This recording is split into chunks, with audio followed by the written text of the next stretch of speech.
কবিতাৰ শিৰোনাম সময় যে এটা বিৰাট শূন্য।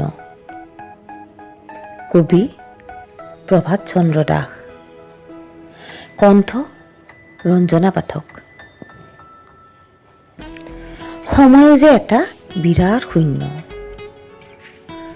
মোৰ হাত ঘড়ী এটা বহু দিনৰ পৰা নাই মানে হাত ঘড়ী চাবলৈ সময় নাই। সময় চাওঁতে যদি সময় যায়, ঠিক তেনেকৈ জীৱনটো চাবলৈও আহৰি নাই। কি মাপনি, কি একক জীৱন জোখাৰ, জমা খৰচ, পাপ পুণ্য, পোৱা নোপোৱা, সুখ দুখ, আনন্দ ব্যথা, স্বৰ্গ নৰক, সাৰ অসাৰ,